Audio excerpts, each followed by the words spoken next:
This video is entitled FileZilla Client Quick Guide, and it goes along with our introduction to website design and website development. My name is Dr. Rideau at Shawnee State University, and I'll be taking you through this very quick how to use FileZilla. First thing, you need to go download a copy of FileZilla. If you go to the FileZillaProject.org website, you'll see a page that looks something like that one. Um, You'll also see buttons for downloading the FileZilla server or the FileZilla client. I want you to download the client and install it on your computer.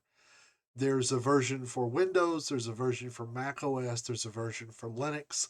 There are ports for other operating systems, but those are the ones that I'm basically supporting for use in this class.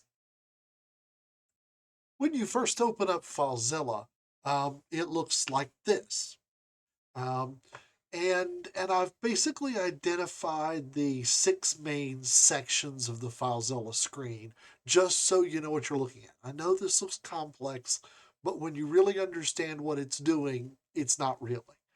The top section there that I have marked as messages is where you will see FileZilla communicating with the server, actually doing the uploads, logging you in, logging you out. If you try to log in and you get red messages there saying that the server can't connect or server doesn't understand, you've probably either put the wrong server name, username, or password name in. Go check what you've typed. On the left side, you will see your folders, which are the folders on your local computer where you've actually stored things. And when you click onto a folder, for instance, I've clicked onto a folder called www. In a subfolder, I've already opened up my subfolder 0205, and you can see that there are no files in my selected folder, but there could be. And there would be if you were doing your HTML homework and getting ready to upload it. On the right hand side, there's a window where the server's folders are listed and a little window where the files that are in that currently opened folder on the server are listed. And then that bottom section shows all of the files that have been queued or waiting to transmit. So if you see things popping up there, those are files that haven't been sent yet because it takes a few seconds or even up to a minute or two if you're uploading larger files to upload your homework. So that's the anatomy of the main screen. Let's actually look at it in action. So in the top bar under the buttons, I want you in the host field to type sftp www.shawneespace.org. It has to have the sftp in front of it, and that goes in the host box up in that's marked with green. Then in the username box, put your username that I've given you on the Blackboard site for the course. Then in the password box, put the password that I've given you for the Blackboard on the Blackboard site. And then once you enter those 3 fields, just tap Quick Connect and it should connect right to the server. You see how it in the message box shows where it's connecting to username. You may get a box asking you whether the certificate to accept the certificate the first time you connect with FileZilla. Go ahead and say yes, that's safe to do. As soon as that's done and it goes through and talks to the server and negotiates the connection, you will see on the right there it shows your student directory, your account on the server, and it then shows that your account has a few basic files, including a folder called public HTML.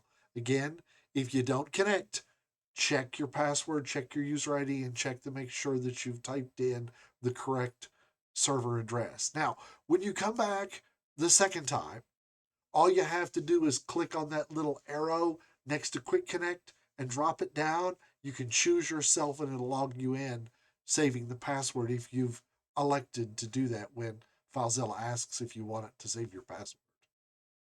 Now that we're connected to the server, and we can see the server, it's just as easy as dragging the file from the left hand side, or dragging the entire folder from the left hand side into the public HTML folder. Don't drag it into your name, drag it into the public HTML folder, and that will put your web assignment in the right place.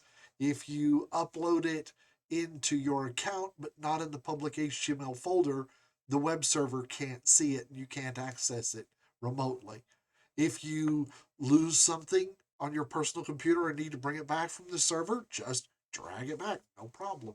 But drag that folder with the assignment files onto the server and into the public HTML.